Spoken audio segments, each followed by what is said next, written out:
माल के बाद इससे मैंने घर हमारा दो भाई का ख्याल कहलाता हूँ।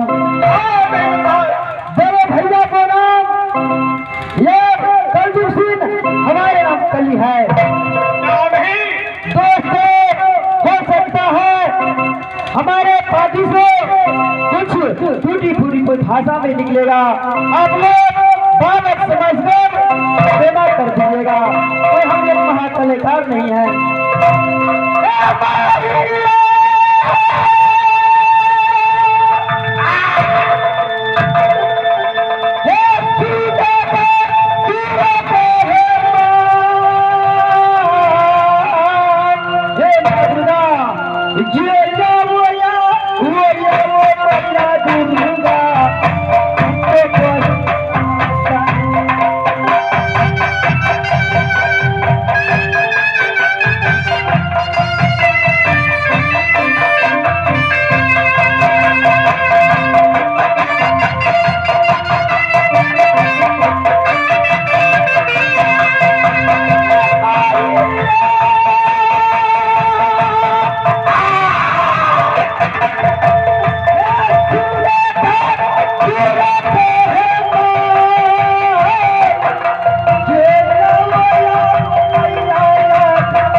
देखता हूँ हम जाने को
क्या ने भैया मेरे भाई इससे क्या नहीं भैया हमारी कली ऐसा इच्छा है जो मैं पर्वत पहाड़ से तीर्थ भूमि का जाऊंगा।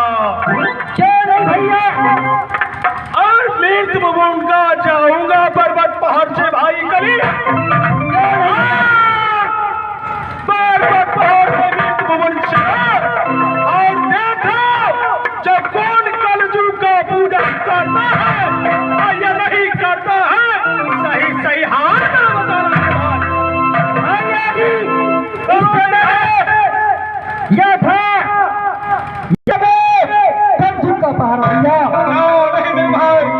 भैया जी, आप यह चिंता मत करिए, आपको पूरा सब करेगा।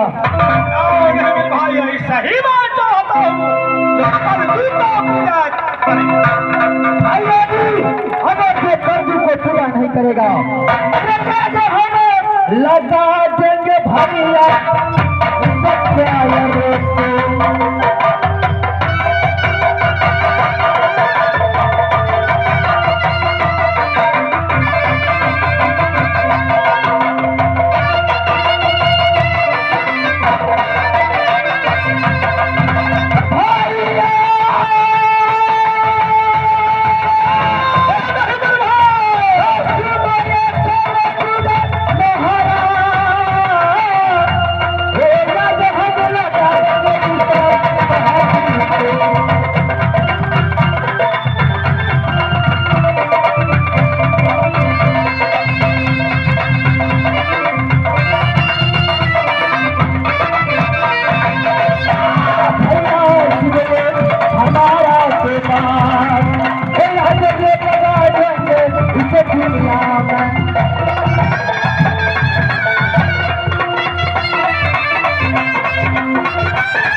इस समय में आगे बोलिए भाई।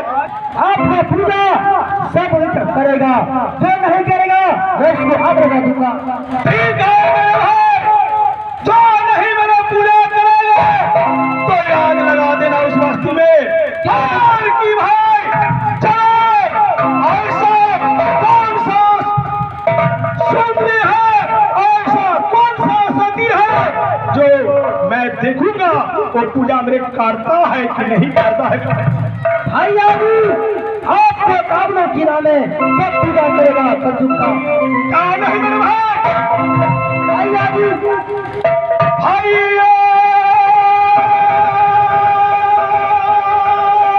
भैया जी, सुनेगा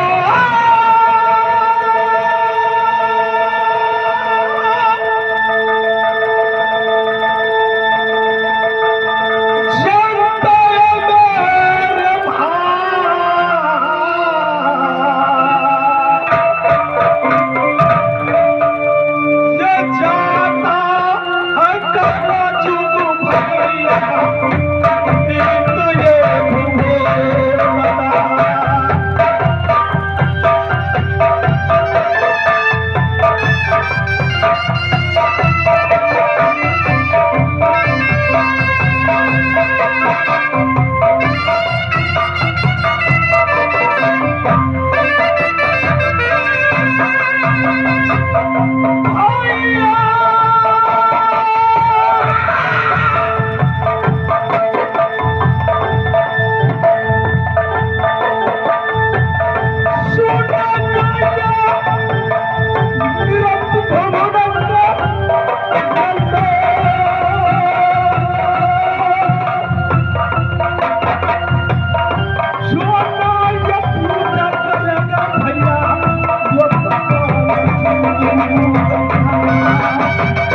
हम बेटा कहाबो जो बिरयाल हासिन को हो गोद के खेलो ना भैया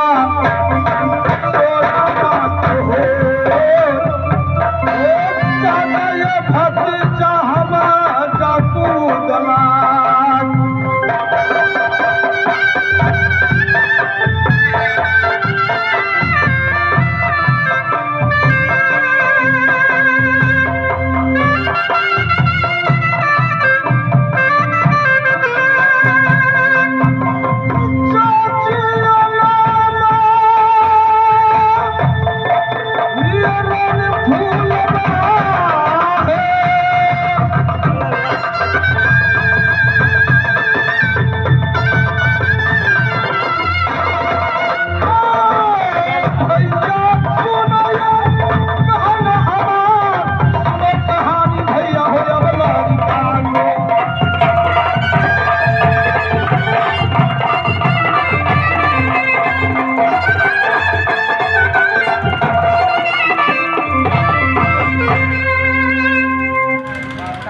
तो घर हमारा नागर मोहब्बा है। पिताजी को नाम बिराला सिंह, माता को नाम रानी सोना, चाचा को नाम जंगीर उदल सिंह और चाची को नाम रानी फूला। हो नाम ये हमारा भैया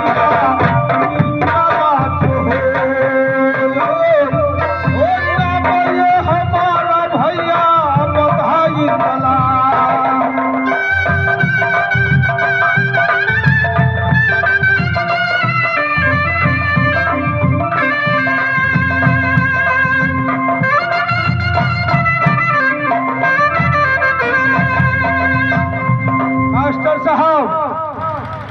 डांग को निवासी छोटकी डांग निवासी रोहित सदा इस रोल पे खुश होकर के 501 रुपये पुरस्कार किया है।